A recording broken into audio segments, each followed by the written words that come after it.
Thank you very much indeed, Nigel, for that extremely kind and somewhat over-the-top introduction. And I'm tremendously honoured to give this lecture. The way Nigel invites one is by saying, we've got a head of state coming to give the lecture, but if he happens to drop out at the last minute, would you mind doing it instead? And you can't really turn down a request like that. I'm a passionate champion of science. I've devoted most of my career to celebrating and chronicling scientific discovery. I think the scientific method is humankind's greatest achievement and that there is no higher calling. So what I'm about to say this evening is about the state of climate science is not in any sense anti-science. It's anti the distortion and betrayal of science. I'm still in love with science as a philosophy. I greatly admire and like the vast majority of scientists I meet, but I'm increasingly disaffected from science as an institution, and the way it handles climate change is a big part of the reason. After covering global warming debates as a journalist on and off for almost 30 years, with initial credulity, then growing scepticism, I've come to the conclusion that the risk of dangerous global warming now and in the future has been greatly exaggerated, while the policies enacted to mitigate the risk have done more harm than good, both economically and environmentally, and will continue to do so. And I'm treated as some kind of pariah for coming to this conclusion. Why do I think the risk from global warming is being exaggerated? For four principal reasons. First of all environmental predictions of doom always are. Secondly, the models have been consistently wrong for more than 30 years. Thirdly, the best evidence indicates that climate sensitivity is relatively low. And fourth, the climate science establishment has a vested interest in alarm. I'll come back to those 4 points in a moment. But first I want to talk about global greening, the gradual but large increase in green vegetation on the planet. I think this is one of the most momentous discoveries of recent years, and one that transforms the scientific background to climate policy, though you would never know it from the way it has been reported. And it is a story in which I have been both vilified and vindicated. In December 2012, the environmental scientist Jesse Orzabel at Rockefeller University drew my attention to a video online of a lecture given by Ranga Maineni of Boston University. In this lecture, Maineni presented ingenious analysis of data from satellites, proving that much of the vegetated area of the planet was getting greener, only a little bit was getting browner, and that overall in 30 years there had been a roughly 14% increase in green vegetation on planet Earth.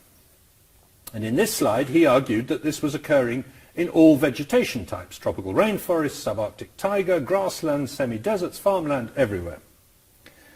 What is more, Maineni calculated that about half of this greening was a direct result of rising carbon dioxide levels in the atmosphere, rather than the application of agricultural fertilizer, irrigation, warmer temperatures, or increased rainfall.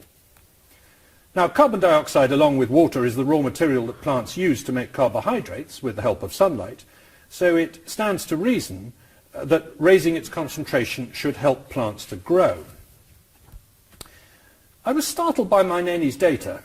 I knew there had been thousands of so-called free air concentration experiments in which levels of CO2 had been increased over crops or wild ecosystems to find out if it boosted their growth, and it did, and that commercial greenhouse owners now routinely maintain CO2 levels in their greenhouses at more than double ambient levels because it makes tomatoes grow faster. But the global effect of CO2 levels on the quantity of vegetation had not, as far as I could tell, been measured till now. Other lines of evidence also pointed to global greening: the increased growth rate of forest trees, the increased amplitude of seasonal carbon dioxide variation measured in Hawaii and elsewhere, photographic surveys of vegetation, the increased growth rate of phytoplankton, marine plants, some corals, and so on. I published an article in the Wall Street Journal in January 2013 on these various lines of evidence, including Maineni's satellite analysis, pointing to the increase in green vegetation. This was probably the very first article in the mainstream media on the satellite evidence for global greening. For this, I was subjected to online to the usual withering scorn by the usual climate spin doctors, but even they had to admit that I was factually accurate.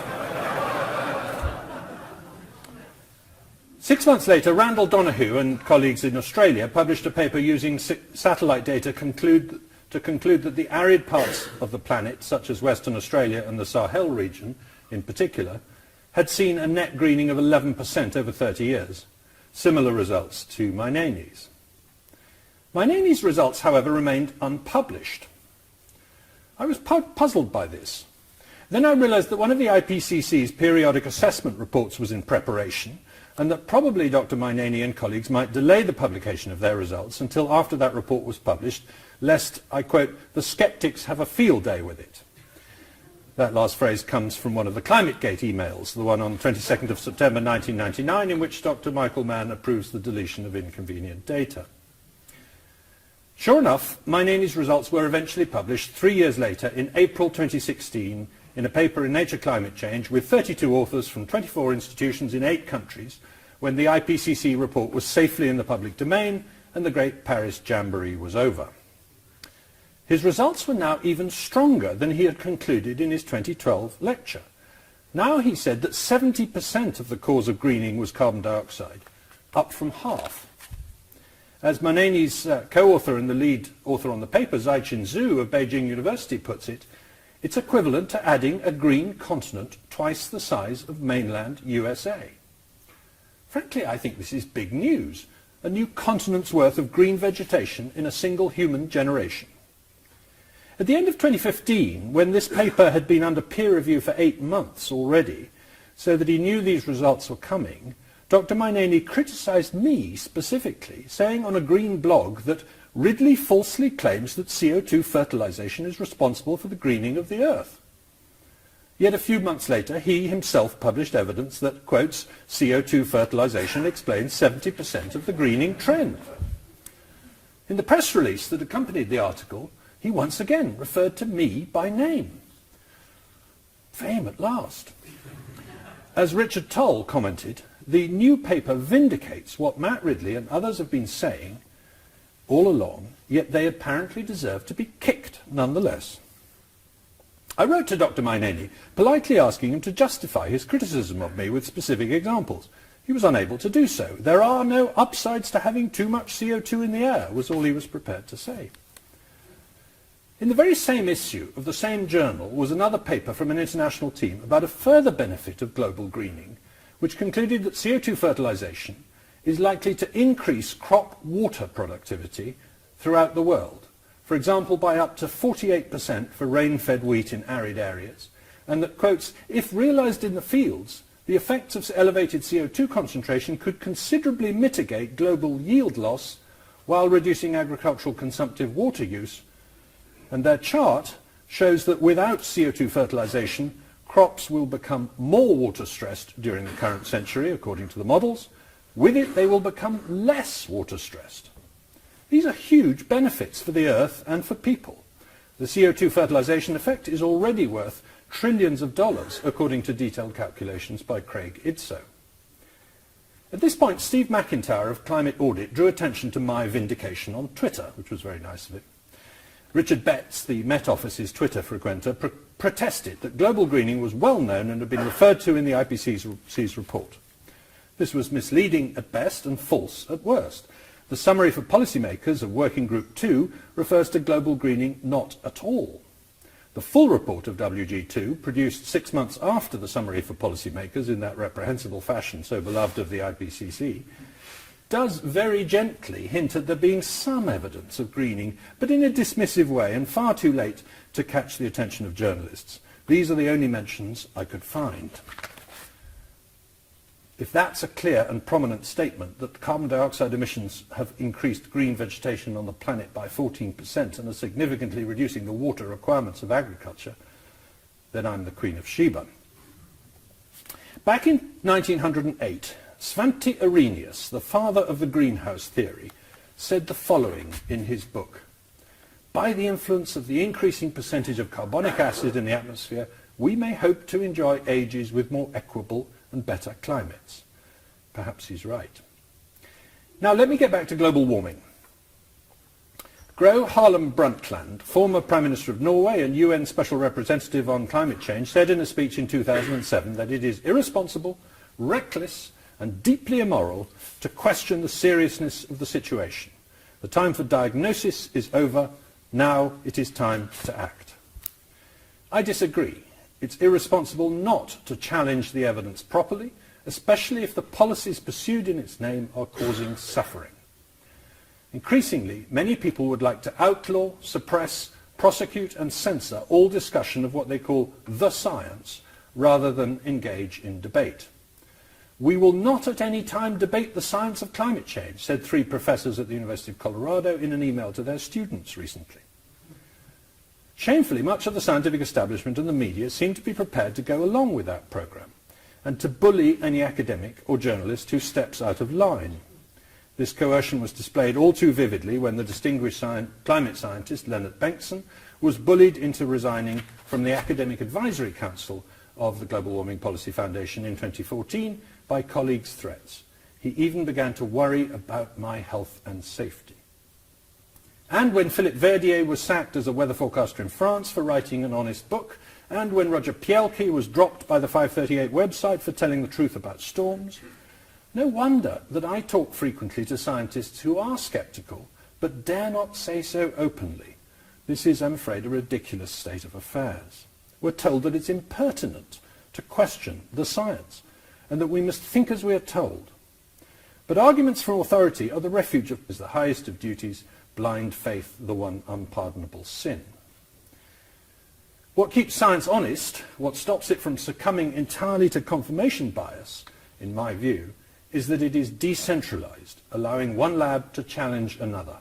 That's how truth is arrived at in science, not by scientists challenging their own theories, that's a myth, but by scientists disputing each other's theories. These days there is a legion of well-paid climate spin doctors. Their job is to keep the debate binary. Either you believe that climate change is real and dangerous, or you're a denier who thinks it's a hoax. But of course there's a third possibility which they refuse to acknowledge, that it's real but not dangerous. That's what I mean by lukewarming, and I think it's by far the most likely prognosis. I'm not claiming that carbon dioxide is not a greenhouse gas. It is.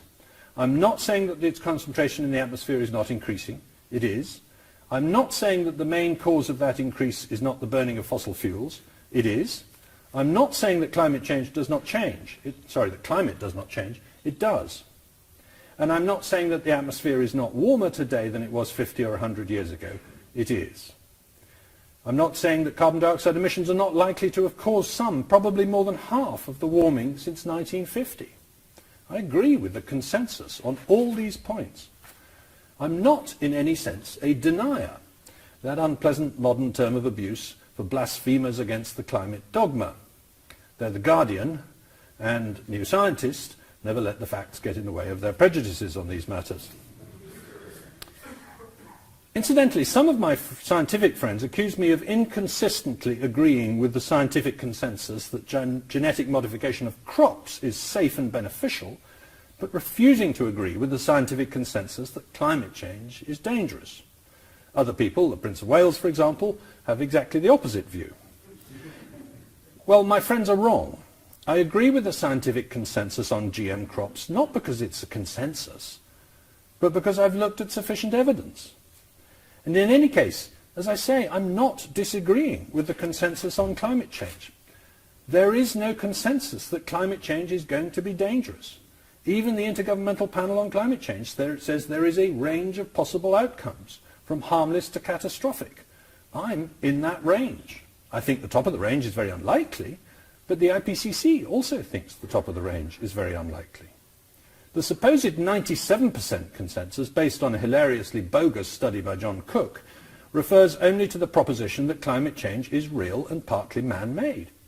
Nobody has ever shown anything like a consensus among scientists for the proposition that climate change is going to be dangerous. Even Professor Daniel Sarowitz put it very well recently. Even the vaunted scientific consensus around climate change applies only to a narrow claim about the discernible human impact on global warming. The minute you get into questions about the rate and severity of future impacts, or the costs of and best pathways for addressing them, no semblance of consensus among experts remains. Besides, consensus is a reasonable guide to data about the past, but it's no guide to the future, and never has been. In nonlinear systems with feedbacks like economies or atmospheres, experts are notoriously bad at forecasting events. We've seen some recent examples of that. There is no such thing as an expert on the future. So, as my good friend Christopher Hitchens once said, don't take refuge in the false security of consensus. And remember, as Richard Feynman said, science is the belief in the ignorance of experts. I said that one reason to be sceptical about dangerous climate change is that environmental predictions of doom are always wrong. So here's a list of predictions made with much fanfare and extensive coverage in the media in the 1970s when I was young and green in both senses of the word. The population explosion would be unstoppable, global famine would be inevitable, crop yields would fall, a cancer epidemic caused by pesticides would shorten lifespan, the desert would advance at 2 miles a year, rainforests would disappear, acid rain would destroy forests, oil spills would worsen, oil and gas would run out, and so would copper, zinc, chrome and many other natural resources. The Great Lakes would die, a dozen bird and mammal species would become extinct every year, and a new ice age would begin. All of these were trumpeted loudly in the mainstream media. Not one of them has come even close to meeting the apocalyptic expectations of their promoters. Sometimes this was because we took action to avert the danger. Sometimes it's because the jury is still out. More often, it was because the scare was greatly exaggerated in the first place. These were later joined by more predictions of doom. Sperm counts were going to fall. Mad cow disease would kill hundreds of thousands of people. Genetically modified weeds would devastate ecosystems. Nanotechnology would run riot. Computers would crash at the dawn of the millennium, bringing down civilization. A hole in the ozone layer would cause blindness and cancer on a huge scale. Many predictions of climate doom have already been proved wrong, as this cartoon rather gleefully points out. And many of the impacts of global warming, the effects of global warming, have not happened as predicted either. Malaria was going to get worse because of rising temperatures, according to the IPCC's early reports. It didn't. It got better. Snow was going to become a thing of the past, yet Northern Hemisphere snow cover shows no trend. Hurricanes and cyclones were going to get worse. They haven't. Droughts were going to get worse. They haven't. The Arctic sea ice would be gone by 2013. It wasn't. Glacier retreat would accelerate, yet more than half of the retreat of glaciers happened before 1950, when nobody thinks man-made climate change was involved. Greenland is losing ice at the rate of about 1% a year, 1% a century. That's not very fast. Sea level rise would accelerate. It hasn't. The Gulf Stream was going to falter, as this clip from the movie The Day After Tomorrow latched onto. All these predictions have failed so far. The death toll from droughts, floods and storms has been going down dramatically, not because weather has got safer, but because of technology and prosperity. James Hansen, the man who started the whole scare in 1988, said in that year that by the year 2000, the West Side Highway in New York will be underwater, and there'll be tape across the windows across the street because of high winds, and the same birds won't be there. The United Nations Environment Programme predicted in 2005 that by 2010 there would be 50 million climate refugees. In 2010, it tried to delete the web link. Al Gore, 10 years ago, said that within 10 years, that's this year, we would have reached the point of no return, and that we had just 10 years to avert a catastrophe. So we should take predictions of doom with a pinch of salt. The climate models have so far failed to get global warming right. As the IPCC confirmed in its latest report, for the period since 1998, I quote, 111 of the 114 available climate model simulations show a surface warming trend larger than the observations. In other words, the models had overestimated warming. And here's a chart that illustrates that point. That is to say, there is actually a consensus, if you like that word, that models are exaggerating the rate of global warming. The warming has so far resulted in no significant or consistent changes in the frequency or intensity of storms, tornadoes, floods, droughts, or winter snow cover, as I said. As two climate scientists, Richard McNider and John Christie, have put it, we might forgive these modelers if their forecasts had not been so consistently and spectacularly wrong. From the beginning of climate modelling in the 1980s, these forecasts have on average always overstated the degree to which the Earth is warming compared with what we see in the real climate. Back in 1990, the first IPCC assessment included this statement, predicting a temperature increase of 0.3 degrees per decade with an uncertainty range of 0.2 to 0.5 degrees. In fact, in the 2.5 decades since, even though emissions have risen faster than in the business as usual scenario of that year, the temperature has risen at an average rate of 0.15 degrees per decade based on surface measurements, or 0.12 degrees per decade based on satellite data. That is less than half as fast as expected and below the bottom of the uncertainty range. What about 2015 and 2016, both being record hot years? Well, because of the massive El Nino, the Hadkrut 4 surface temperature line just about inched up briefly in early 2016 into respectable territory in among the lower half of the model runs for a few months before dropping back out again. That's all. Notice also that the warming is 20 years of global warming. Notice too that the warming has definitely not yet taken us into uncharted territory. We're in the cooling part of the current interglacial, as shown by Greenland's ice cores, and tree lines in the Urals are still lower than they were in the Middle Ages. By the way, I trust the satellites more than the surface temperature data sets, because I think the latter are still hopelessly contaminated by failures to correct properly for urbanization around measuring stations, and a habit among those who control these data sets of adjusting old temperatures downwards without giving good reason.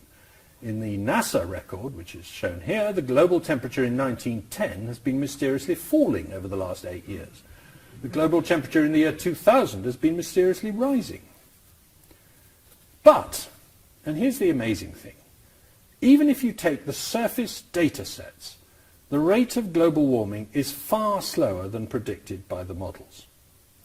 The Intergovernmental Panel on Climate Change says it's 95% sure that more than half of the warming since 1950 is man-made. If you use the surface temperature sets, that still implies less than half a degree of man-made warming in more than half a century. This is nothing like dangerous change. At this rate, dangerous warming is at least a century away. And the slower it happens, the less dangerous it is, and the easier to adapt to. So why is the atmosphere not doing what it's told? Actually, it is. These results are precisely in line with the physics of the greenhouse effect. We think that recent warming was mainly caused by a change in the composition of the atmosphere, an increase from 0.03% to 0.04% carbon dioxide. We know that the next 0.01% increment expected soon after mid-century will have less effect than the last 0.01%. That's basic physics, the diminishing returns or logarithmic nature of the curve, as shown by Guy Callendar as long ago as 1938. A doubling of CO2 in the atmosphere cannot on its own produce dangerous warming. The sensitivity of the atmosphere to CO2 is about 1.2 degrees per doubling. That's the consensus, spelled out clearly if obscurely by the IPCC several times over the years. And that's what we're on course for at the moment. So what's the problem? Well, the theory of dangerous climate change depends on a whole extra step in the argument, one that very few politicians and journalists seem even to know about, the supposed threefold amplification of carbon dioxide's warming potential, principally by extra water vapor released into the atmosphere by a warming ocean and accumulating at high altitudes. This is Warren Meyer's diagram to show the difference between the two parts of the theory. And this is where the evidence is much more shaky. Some studies find an increase in water vapor high in the atmosphere, others do not.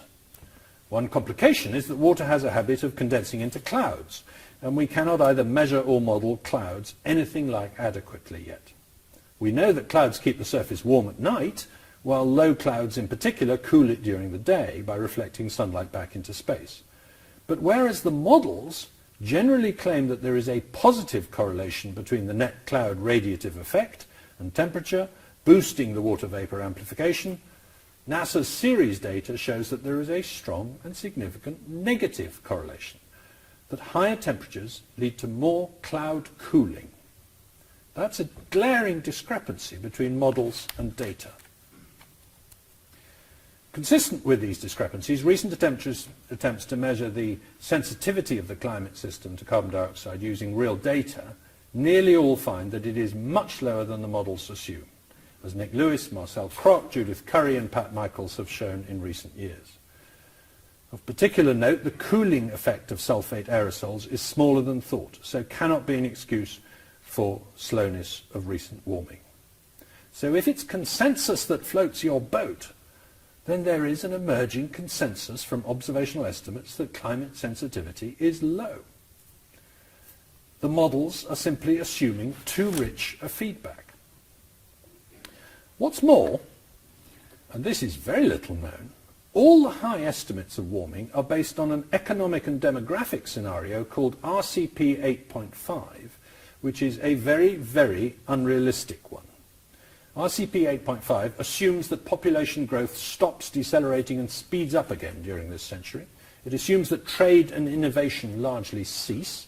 It assumes that the ability of the oceans to absorb CO2 fails. It assumes that despite all this, the income of the average person trebles. And most absurd of all, it assumes that we'd go back to using coal for almost everything, including to make motor fuel, so that by 2100 we're burning 10 times as much coal as we are today. In short, it is a barking mad scenario. Yet whenever you hear a scientist or a politician say something like we're committed to warming of up to 4 degrees, that, and implausibly high sensitivity, is what they are assuming without knowing it. There was a recent example last week. There was a study saying that wildfires are going to get worse. I looked up, sure enough, it had only looked at RCP 8.5. Let me turn to the topic of fossil fuels. To paraphrase Monty Python, what have fossil fuels done for us? Apart from a new continent's worth of green vegetation. Oh, and removing the need to cook over a wood fire, the smoke from which is one of the biggest killers in the world, dispatching over 3 million people a year, according to the World Health Organization. And removing the need to fetch wood from forests and dismantle an ecosystem in doing so. Apart from that, what have fossil fuels done for us? Well, I suppose they supply the power to pump water so that it doesn't have to be fetched. They allow electric light and hence help literacy and education. They bring refrigeration of food and vaccines. They enable the child to catch a lift to school. They make the fertilizer that has raised farm yields dramatically, ending most hunger and sparing land for wildlife. Yes, but apart from ending starvation, enabling kids to get to school, refrigerating vaccines, boosting literacy, pumping water, reducing all the pressure on forests, reducing indoor air pollution and creating 14% more green vegetation, apart from all this, what have fossil fuels done for us? Fossil fuels don't take a safe climate and make it dangerous. They take a dangerous climate and make it safe, as Alex Epstein, the author of The Moral Case for Fossil Fuels, has argued. Now, from time to time, I stand accused of letting the fact that I have a commercial interest in coal, which I have declared many times, and hereby do so again, and the fact that I have specifically turned down offers to profit from renewable energy subsidies, influence my assessment of climate science. But if my critics argue that way about me, then I can argue that way about them. Perhaps Al Gore's commercial interest in renewable energy, which is considerable, influences his assessment of should I be. If climate change is not dangerous, there's no justification for renewable energy subsidies.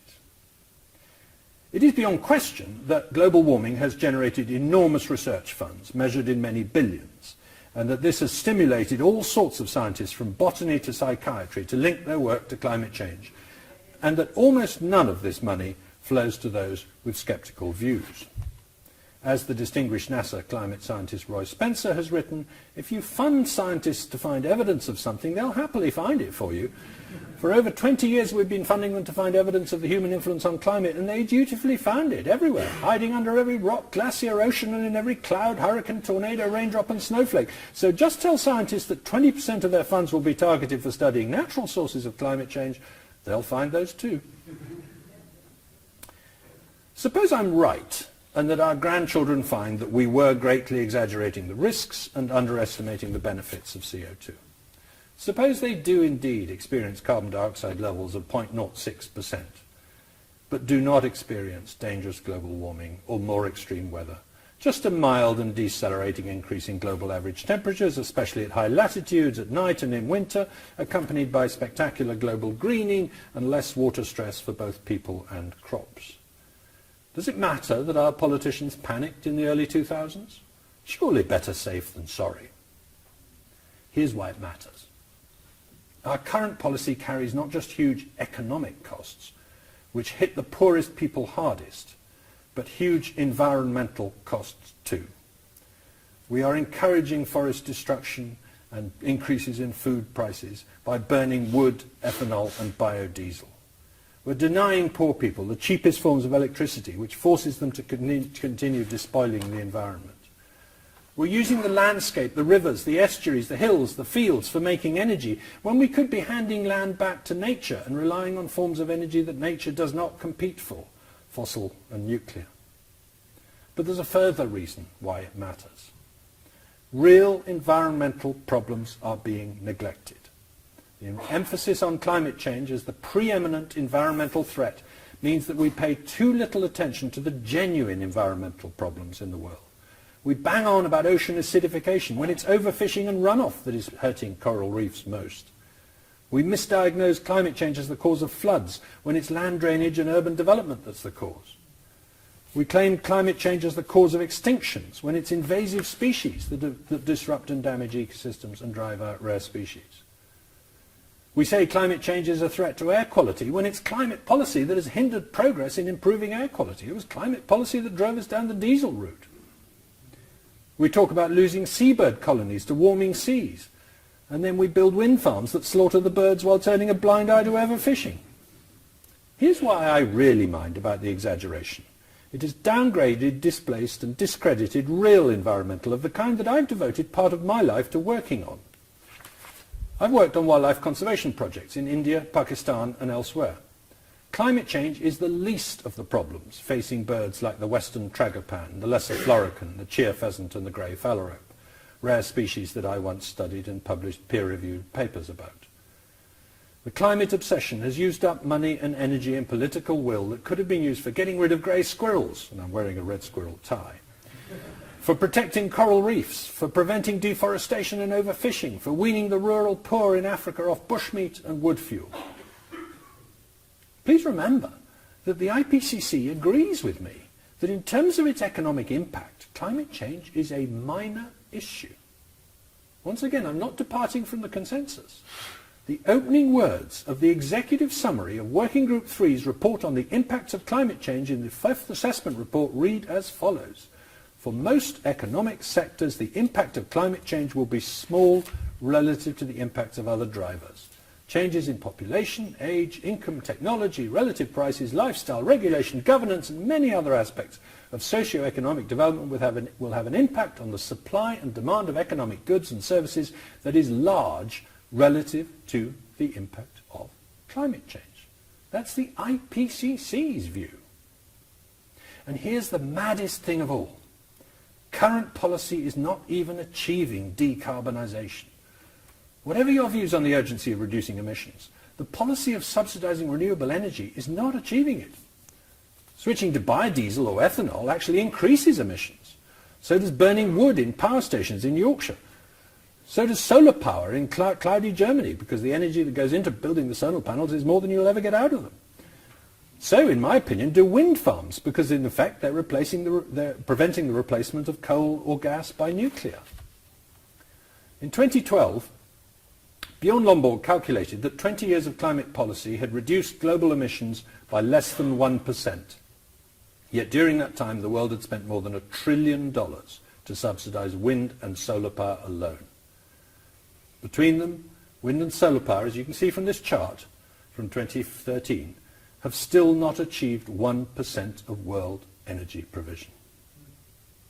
In this country they've just passed 2%. Energy, not electricity. There's a big difference. In Germany, a 20% increase in renewables between 1999 and 2014 has resulted in no changes in emissions at all. Testifying to Congress in 2014, Professor Judith Curry, Chair of Earth Sciences at Georgia Tech University, said, motivated by the precautionary principle to avoid dangerous anthropogenic climate change, attempts to modify the climate through reducing CO2 emissions may turn out to be futile.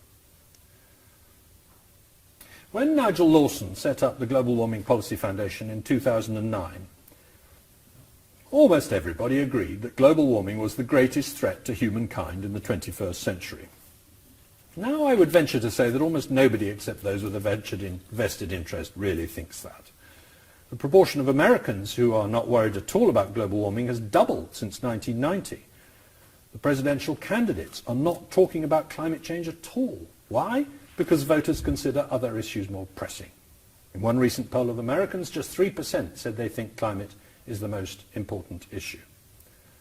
Most devastating of all, to those who've spent a fortune on propaganda, is a huge United Nations online poll of people around the world called My World, to which almost 10 million people have now responded. And action by climate change comes dead last, 16th, and by some margin, well behind the 15th priority, which is phone and internet access. So I would suggest that the skeptics, with their shoestring budgets, with very little money, very little public money, and under constant assault, are nonetheless winning the argument. Thank you.